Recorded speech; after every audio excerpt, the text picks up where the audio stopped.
Hey guys, Josiah from Coybilt. We're down here in Colton, California at Untouchable Metalworks with Jose. We're going over the Mustang and some of the things he's done on the underside and top side.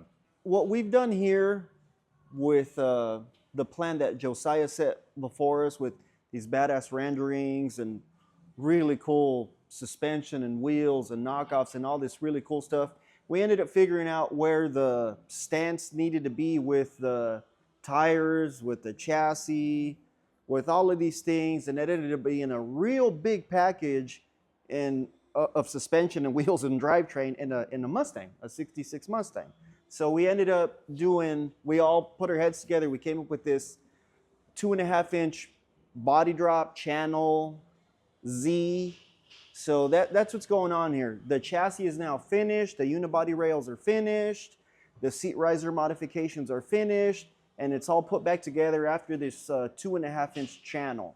And now the pinch weld rocker is pretty much flush, or in most cases below this Roadster Shop chassis. So you can't see it from the profile. It looks really good out on the street, that profile view. Everything is tucked underneath, and it just looks real badass with these huge brawny meats sticking out. So all that's wrapped up. We can show you guys all of we have spot welds, plug welds.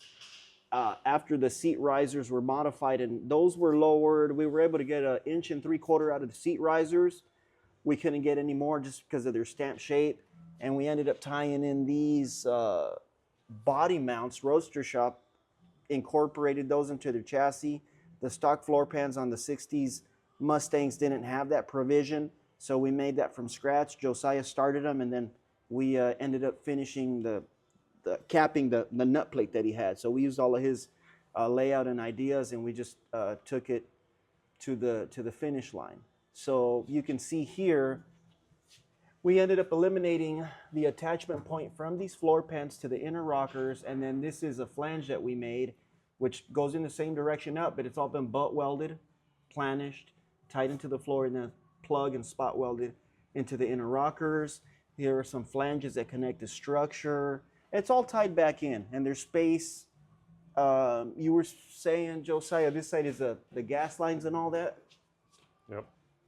So that's where all the fuel lines run, front to rear. Initially, this floor pan sits much lower, down in this area, not up here, but yeah, that's where it's all going to run. It runs up through here, and then should be a bulkhead. Yeah. Which is right here on the side of the frame rail. It's hard to see, but that actually shoots over, and videos in the future, you'll see like a shepherd's cane that comes up here and goes up to a hole that's in the floor pan right there. We built all those lines back up in Northern California, so hopefully they'll still drop in. Probably most of them will. We may have to make an alteration there where the body mount is, but it looks really good. I'm really happy with the outcome of this thing. Yeah, I think it'll be real close, because this is what the guys and Joe did at Coybilt.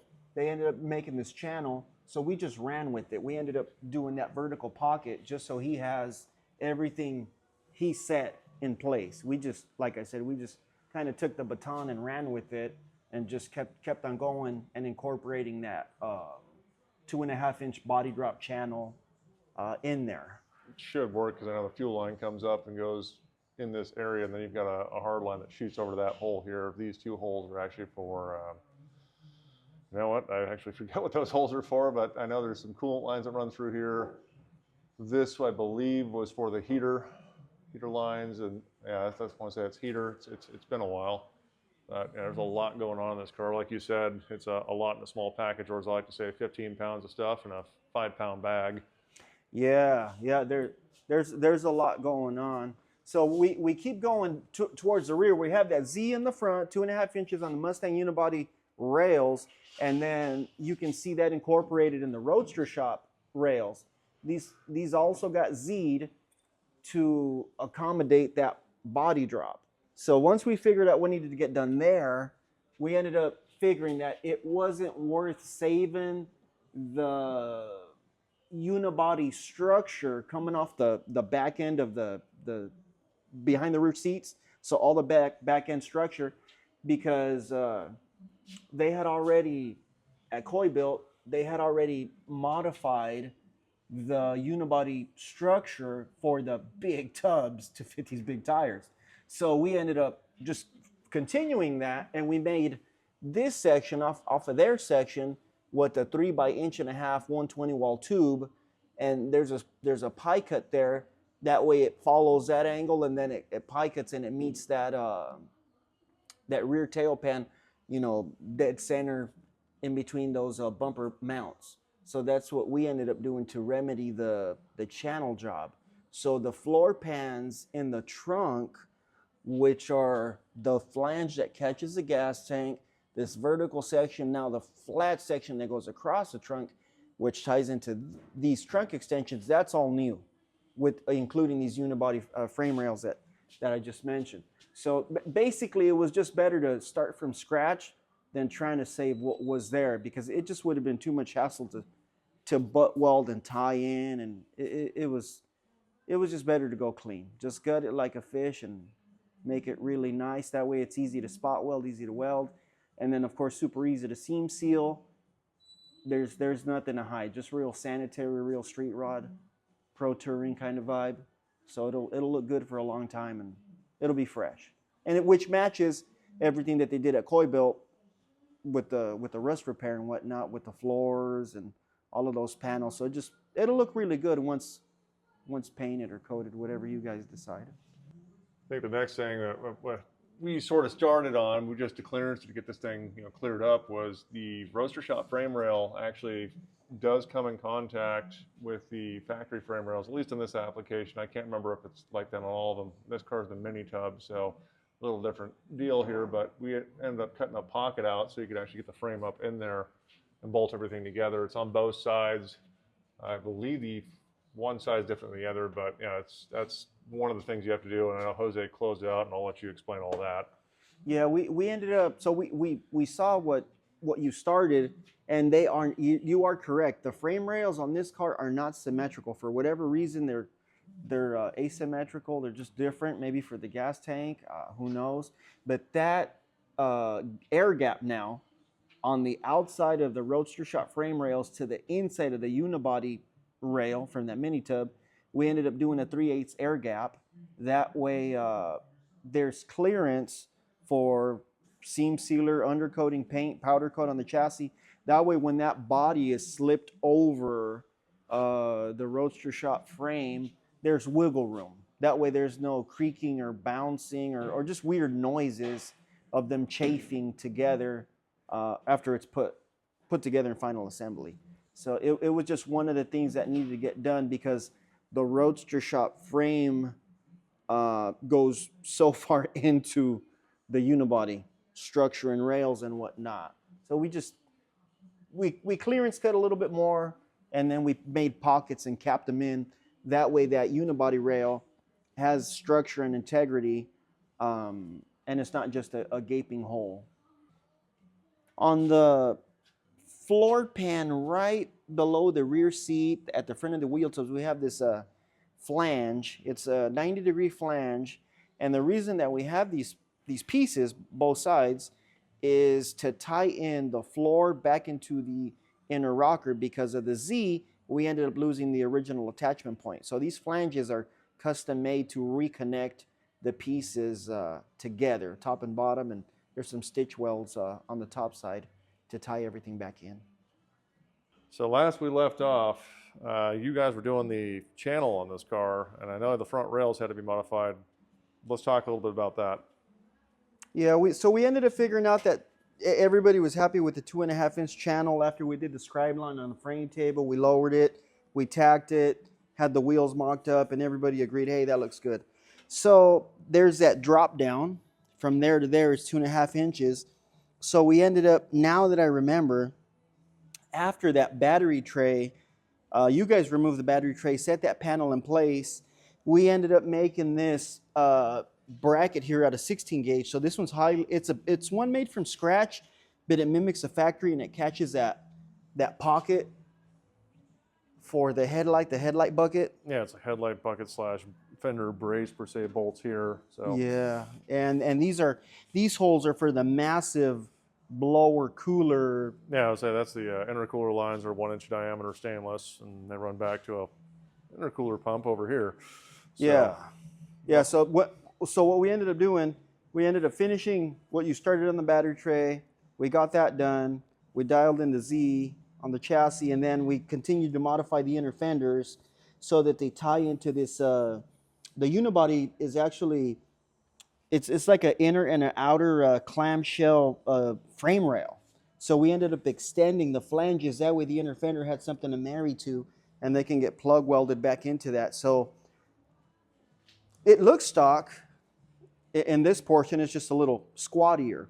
So Roadster Shop provides these pieces. I think this might be this side. Is this? Yeah, I think I got it right.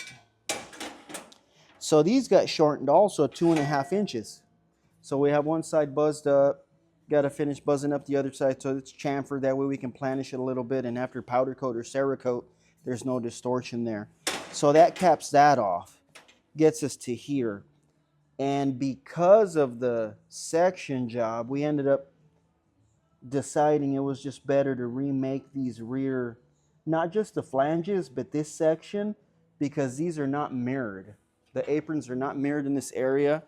So to keep that clean look that you started in the front with the getting rid of the battery tray, we ended up coming up with a simple panel that's fuse tacked in there and butt welded. So it's ready for hammer welding.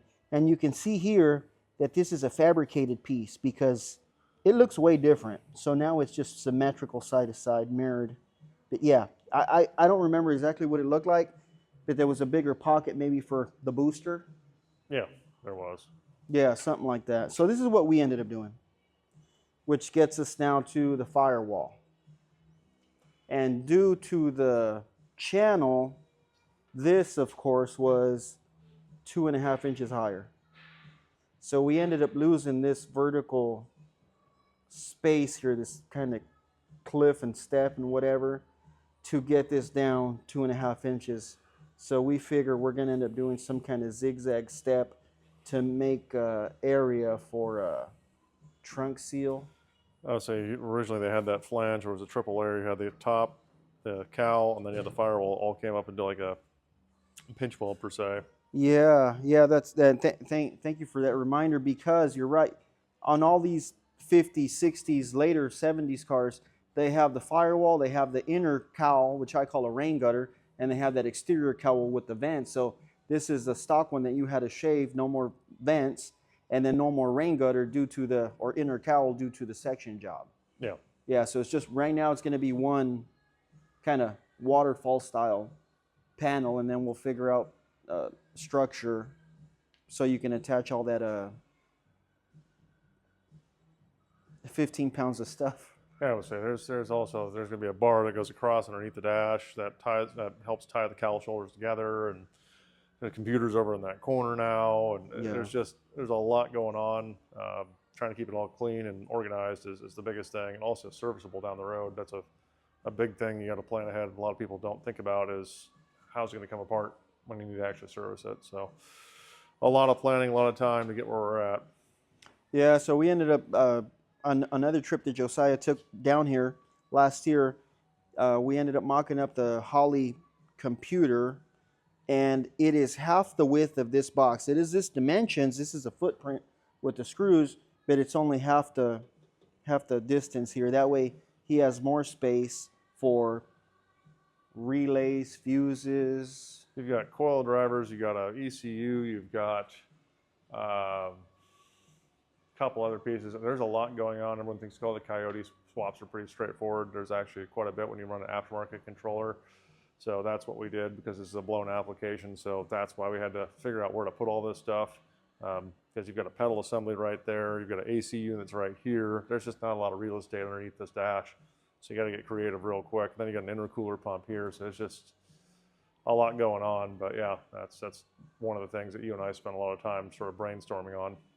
The motor mounts, the motor was lowered, what, 3/4? Yeah, 3/4, and I think we mentioned that previously, was down 3/4. No, it's Three quarters. I thought it was inch and a quarter. Or an inch and an eighth. Inch and an eighth or inch and a I quarter. don't think we and got then a full shoved inch and a back quarter. Yeah. 5/8 or 3/4 of an inch. It's been a while, but yeah, it was a lot to get everything down as far as possible. Yeah, that's why when you see these, you can see that they're actually slanted back. So we ended up making these bad boys super beefy on the lathe and tapered. That way, the motor, when it slips, it just slips on there. It'd be very straightforward to get on there. And yeah, we ended up trying to get as much space as we could down and back to clear that steering rack and just get for the cutout.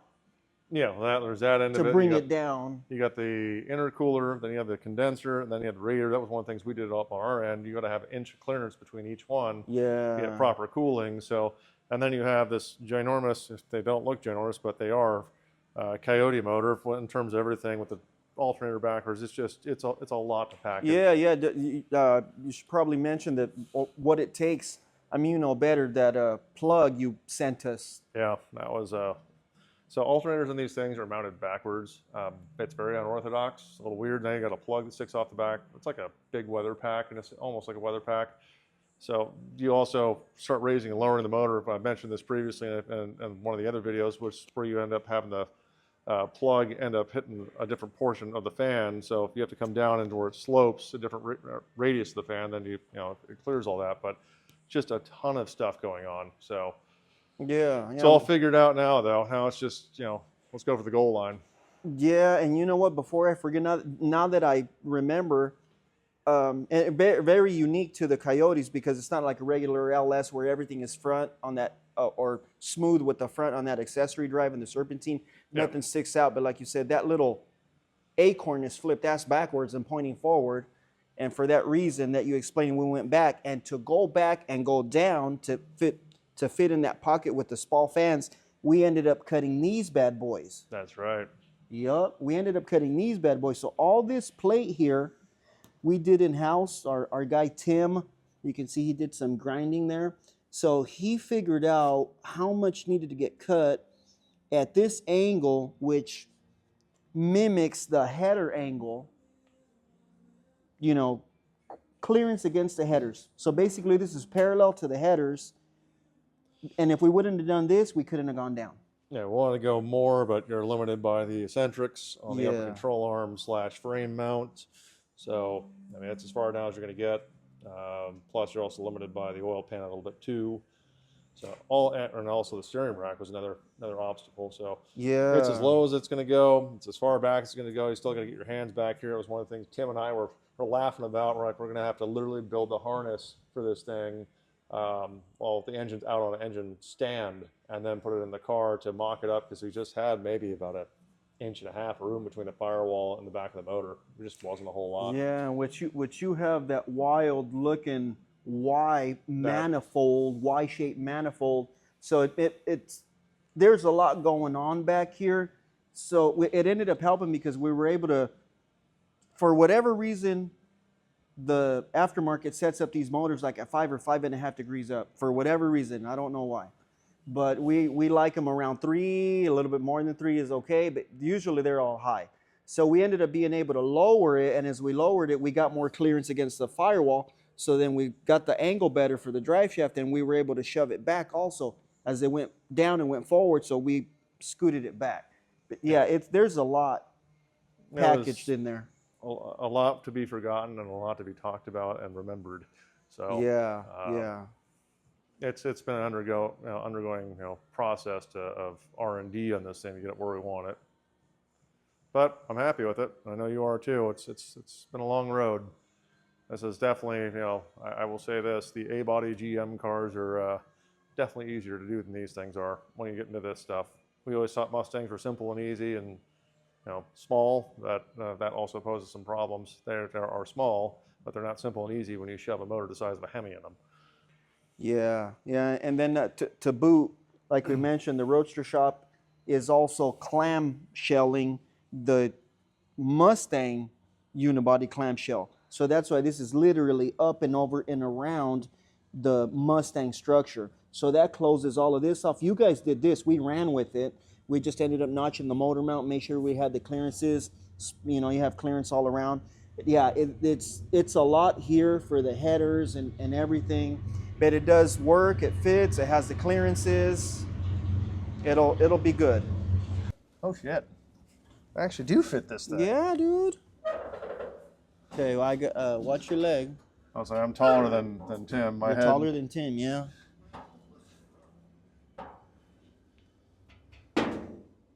Wow. Yeah.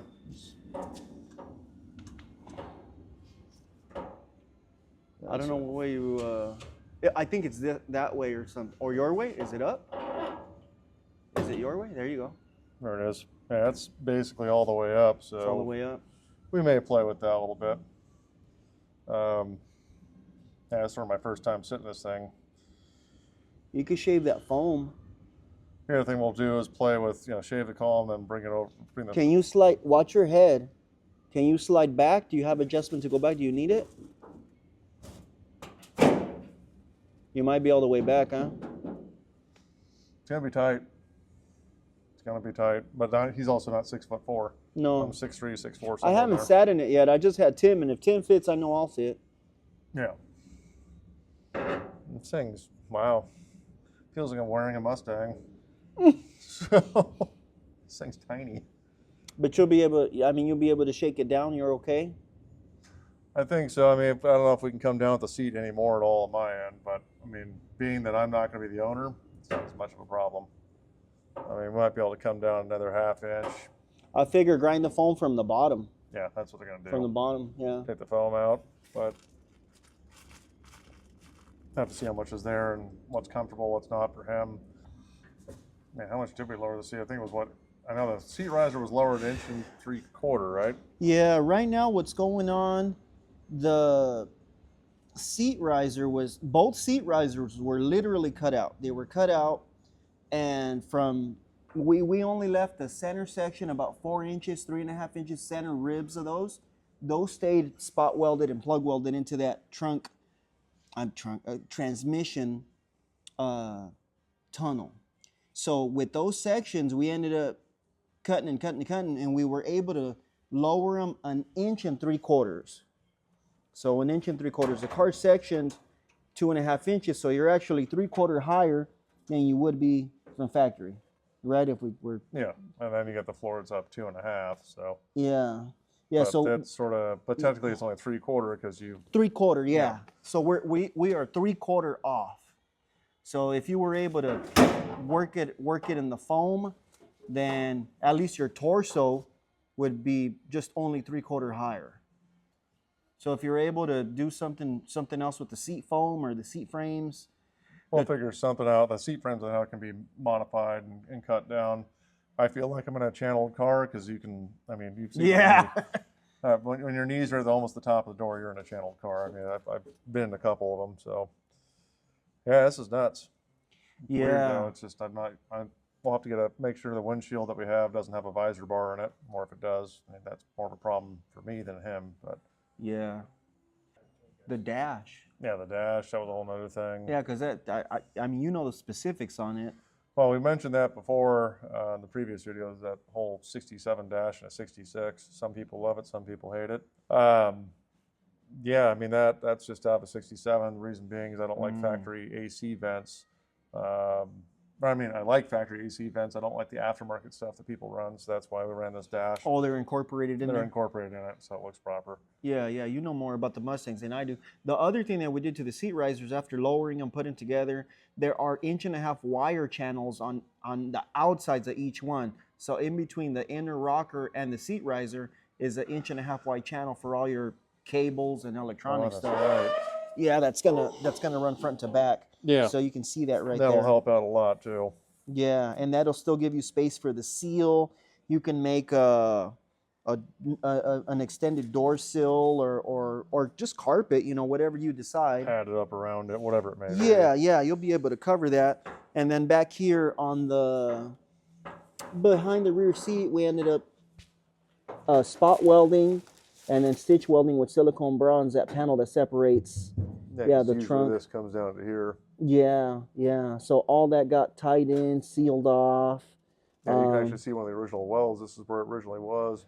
It sits on the outside, and then you have to go through the trunk to get at the shock mounts. But now it's where you can access. You just pull the back seat real quick, and you're in there. Yeah, yeah. So that worked out great because if not, you'd literally have to crawl in through the trunk to get those Roadster Shop body mounts where the shocks used to be. Yeah, it's not fun. Let me tell you. And especially with this thing being channeled now, it's even higher, so it'd be more of a pain in the ass. Oh, and here you can see the other flanges. So we have flanges top and bottom. Pick up that. Oh man. So that flange, this floor pan is now, and the structure is captured by flanges top and bottom that connect to the inner rocker, to the floor, and then also to this quarter panel inner structure. So yeah, this bad boy's tied in through and through. Oh, I was saying this trunk came out super nice. That was another one of the things you had to work on. Fill us in exactly what you had to do and why.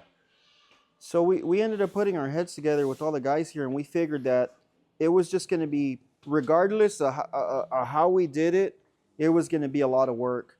And we just didn't want to splice into what was there because it just would have been more work. So we decided just to brace the rear panel. We got our reference lines and measurements where it needed to be. We held the car on the lift, locked it in. We got some body jacks or these suspension jacks, and we held the rear panel where it needed to be, and we literally just gutted everything out. Oh, we jigged it first. We did jig it first, and the guys were barely able to get in there, but they were able to get in there to cut out the unibody frame rails, made the rails. Once the rails were locked in, then we patterned what we needed to do, and it all started with the inside dimensions of the gas tank mounting flanges. That's basically what set everything, and then we came off of that panel that goes over the rear end, and we had to meet into the inside of this rear panel. So you can see there's a vertical flange here that got hammer formed. So everything looks kosher. It looks like it could have came like that from factory, and it works well. It's clean. It looks good, and it's nice and tight. So a little bit of seam sealer, and whatever you want to coat it with, it would look factory. Even that Zolatone from back in the day or whatever, that speckle paint, man, Yep. it would look good. Nothing fancy. So it definitely came out really, really clean. I'm very happy with it. It's got that factory appearing look to a degree. Doesn't look out of place. Fits well. Fits really well. Biggest thing is I know the gas tank is going to be here. Not a lot of people know that about Mustang. Well, people that do know Mustangs know that, but people that don't, the gas tank sits literally right there, and that's your trunk floor. It's a little bizarre, but that's how they did it. I know that thing's going to sit up about here now because it's an extended height tank. Oh, that's what I was going to ask you. If you guys were going to be able to panel across and make a floor, or what the floor's quote unquote floor is going to look like.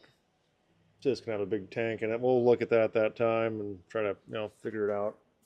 So this is basically a big chunk of what's been going on. We wanted to follow up with Jose. We got a big rundown on it. There's gonna be more up and coming on this car the next couple 3 months. Want to thank you guys for watching, and we'll have something on that soon.